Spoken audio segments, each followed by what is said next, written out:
This morning we have the gift of inviting Cathy Kaplan to speak about her recent trip to Israel with a group of educators. Cathy, we're so deeply grateful not only for your commitment and your willingness to travel to Israel, but to synthesize and integrate what you learned for the benefit of our religious school students and for us as well. Thank you, Cathy. Thank you. Shabbat Shalom and Moadim L'Simcha. Chagim Uzmanim L'Sason.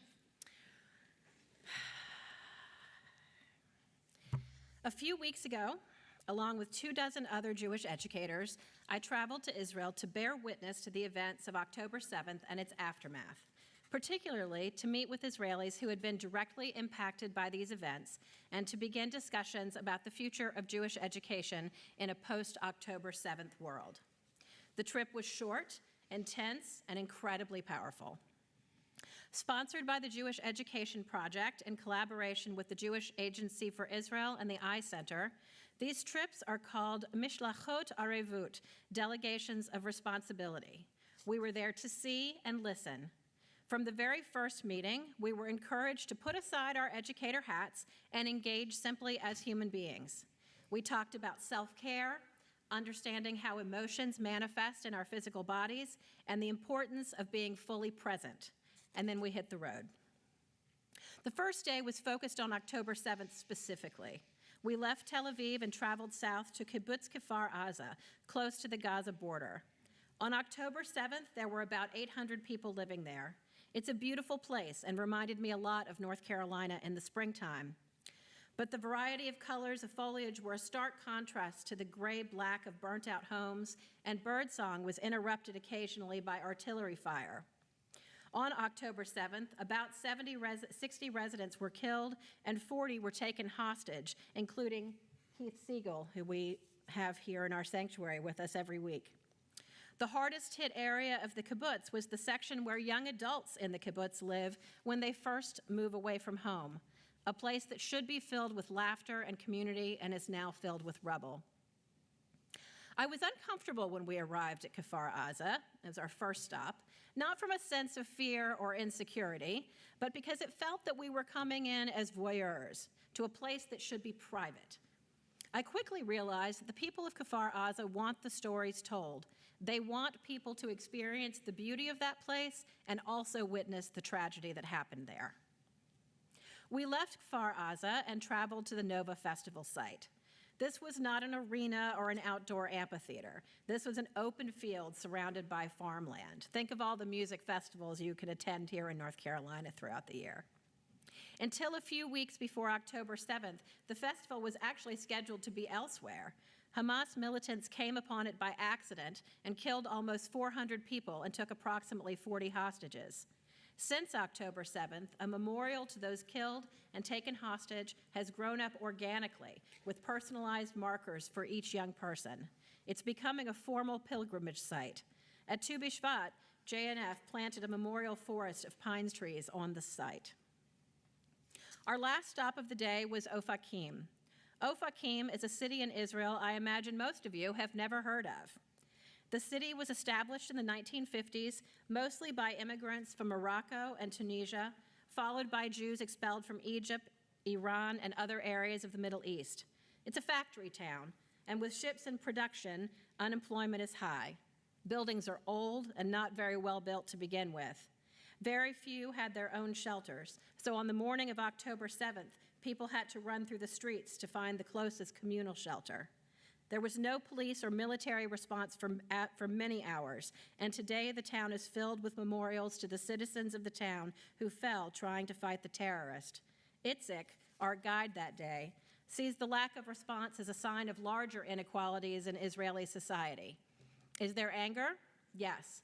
But Itzik is not dwelling on that, spending his time instead building connections to help his community heal. The next day, Wednesday, we started learning about the aftermath. Our first stop that morning was a hotel just north of ours in Tel Aviv, where the families of Nir Am have been living since their evacuation from the kibbutz. A hotel is a far cry from the community of a kibbutz, even a nice one. After hearing about their experiences on October 7th, they showed us what they have been doing to create a sense of normalcy for their youngest children. With donations of rooms from the hotel and donations of supplies from Brothers and Sisters for Israel, they have created a gan in some of the guest rooms and in some of the ballroom space. The sights and sounds are similar to what you will see and hear over in our preschool on any morning of the week. Hotel key cards hanging on the wall just above the level of small hands, art supplies drying next to a sink, jackets at the ready for a trip outside. It works, but it's not home. Then we traveled to Jerusalem, where our first stop was Har Herzl, Israel's national cemetery. Purely by accident, while our tour guide Sharon was giving us an overview of the history, the director himself of Har Herzl stopped by to talk to us. Like many people we spoke to, he thanked us deeply for coming and said that our presence was like a hug. He hoped that we would share everything we saw to let people know that what is shared on CNN isn't always the truth of what's happening on the ground. We walked around the cemetery, which is laid out chronologically so that the newest graves from those who have fallen in the current war are mostly grouped together. The graves are planted with rosemary, an ancient symbol of fidelity and remembrance. Our guide read us excerpts from some of the letters written by fallen soldiers. The optimism and love of Israel shared by many of these young people who died at so young an age is inspiring and also heartbreaking.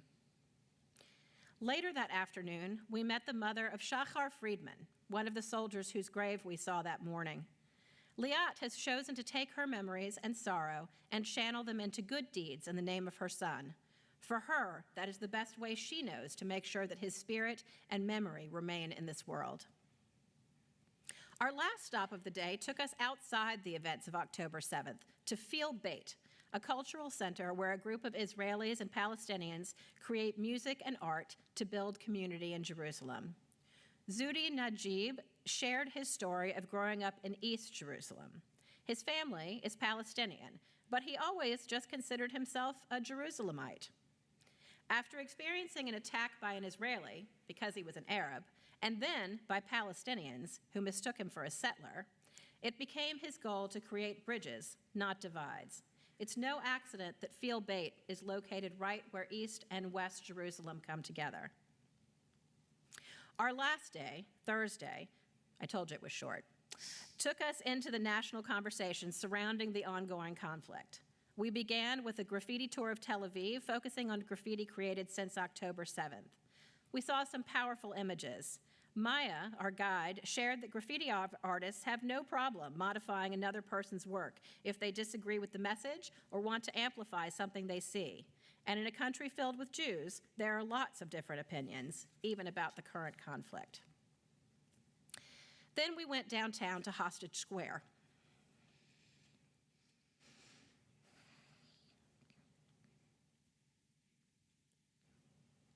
You've all seen the picture of the Shabbat table set for those who are not with us. The area around the table has become a place to express joy, pain, fear, and hope. There's a piano there because one of the hostages is a pianist. There are messages of hope hanging from trees written by school children. But there's also a replica of one of the tunnels that you can walk through. And the Shabbat table now has one end covered in rough burlap with glasses of dirty water, because that is what some of the hostages who have returned shared about their ordeal. I've always loved photography. I was on the photography staff in college and have spent hours in the darkroom. My house is more likely to have a photograph on the wall than a painting, and yet there were things there that I could not bring myself to even take a picture of. Sharing all of this with you during the holiday of Pesach is apropos. The way we tell the Pesach story resonates in the ways the story of this time in Jewish history is being told. In many Haggadot, Moses is excluded. Certainly, the hero of the story is God. And yet, along with Moses, there are heroes and heroines in the story. We hear early on in the Exodus story of Shifra and Puah, who defied Pharaoh in small but powerful ways to save lives. In Ofakim, 5 armed terrorists burst into the home of Rachel Edry and her husband. During the next 15 hours, she served them cookies, shared jokes in her basic Arabic, and sang songs with them, all while surreptitiously signaling to the police who eventually made their way to her home. Her actions kept her and her husband alive, and they were reunited with their children the next morning. And now she's an Instagram sensation, Rachel and the cookies. Oz Davidian, a resident of Moshav Maslul, woke on the morning of October 7th to a message from his brother-in-law, who was living next to the Nova Festival site. The brother-in-law said that there were people injured and hiding throughout the area with no way to escape, as the main roads were blocked. Oz took his personal vehicle off-road and made 15 trips back and forth collecting festival goers, in the end rescuing 120 people. Ron, our guide at the hotel hosting Kibbutz Nir Am, is not a member of the kibbutz. He lives in Tel Aviv, has a regular day job, but when all this started, he saw that he had the skill set to help organize what was needed, and he quit his job to do so. None of these people consider themselves heroes, but the stories resonate and will live on as reminders of the power of individual people. In every generation, we are obligated to see ourselves as if we personally went out from Egypt. And so, Jewish collective memory goes way back. Collective memory can give insight into a community's identity and outlook. By sharing stories and events from October 7th, we are adding to the collective memory of Am Yisrael. One family from Kfar Aza have turned the destroyed home of their daughter, Sivan Elkabetz, into an exhibit for others to see and witness what had happened. Like many of these young people's homes, you can see sprays of bullet holes in the walls and the ceiling. You can read a text conversation between Sivan and her mother on that fateful morning. This family is making sure that the collective memory includes the memory of their loved one. Earlier, I mentioned Itzik from Ofakim. He is currently working on a project with Ben-Gurion University, collecting stories of the people of Ofakim, not just from October 7th. He told us, "You must tell your own story, otherwise you will be in the background of someone else's."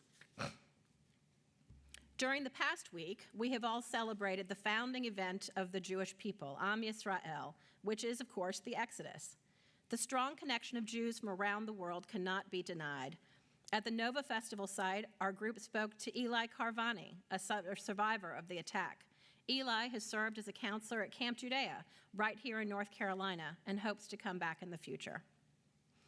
In the very little free time that we had on our trip, many of us reached out to friends and family in Israel and added their stories to the narrative.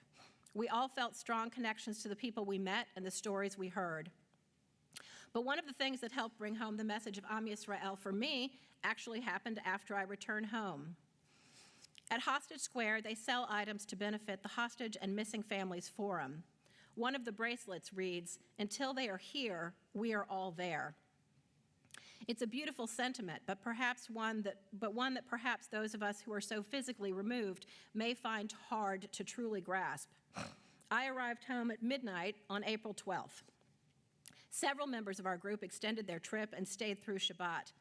In the late afternoon and early evening of April 13th, when news of the Iranian attack came, our WhatsApp group was suddenly filled with messages from those folks still in Israel, sharing stories of flights canceled and searching for local shelters. As I followed those messages over the next 24 to 48 hours until all of the members of our group were safely home, I started to understand just a fraction of what Israelis are feeling on a daily basis. Pesach teaches us about resilience and faith in the face of adversity. Israelis live this on a daily basis. Maya, one of our guides for the week, is such an example. When she was 16, she was the victim of a terror attack on a bus. After a few years of aimlessness, she connected with a boy who helped her find the strength to finish high school and then join the IDF. They served 2 years together. Women served 2 years and men served 3. In his 3rd year, he was killed in action. And yet Maya exudes a love of Israel so deep it seems to seep from her pores. One night of our trip, we visited the Bedouin town of Rachat, where we enjoyed an iftar meal hosted by a woman named Jumlat and her family. Jumlat has faced many challenges in her life, including illness and other tragedies. Even so, she has built a successful skincare business and hosts groups with a beautiful smile and delicious food. In Tel Aviv, the day after the missile attacks by Iran, restaurants were open and there was folk dancing at Gordon Beach, a normal Sunday. Along with Am Yisrael Chai, there are signs all over Israel that say, B'yachad nenetzeach, together we will win. It's a nice slogan with a good peshat, a good basic meaning. But if you start to dig a little deeper, you will see all the questions that Israel, the country, and Am Yisrael, the people Israel, have to face as we move forward. What does winning look like? Some say it's simply the release of the hostages. Others say it is the complete destruction of Hamas. And what does together even mean? After a hiatus of several months, the protests around the Prime Minister's residence in Jerusalem have resumed. Here in the United States, initial unbounded support for Israel has been replaced by rising anti-Semitism and clashes on college campuses. I have no answers, only questions, which again brings us back to Pesach. There are signs at Kfar Aza reminding people of the power of the stories and the importance of doing them justice. I hope I have done so today. Shabbat Shalom. Shabbat Shalom. Cathy, I speak on everyone's behalf and say that you have. Thank you for bearing witness for us, and again for integrating incredibly difficult and powerful and moving experiences into the beautiful Torah that is Pesach. I've also been in touch with Israeli teachers and friends over the last couple of weeks who've been talking to me about just how excruciatingly painful and kind of unimaginable it is to prepare for Pesach and then to move through Pesach, a holiday when we celebrate freedom, knowing that our people are in fact, members of our people are in fact not free. And I just say that, you know, it's unbelievably complicated, and as Cathy said so beautifully, there are no right ways to do anything and no easy answers to this just seemingly endless conundrum of how we find a way forward. So we thank you for helping us just navigate this impossible moment, and I just wish you continued strength and healing. That experience leaves a reshimu, an imprint on the soul that requires its own kind of healing. And so we offer you continued strength and healing, Cathy, and for all of us as well.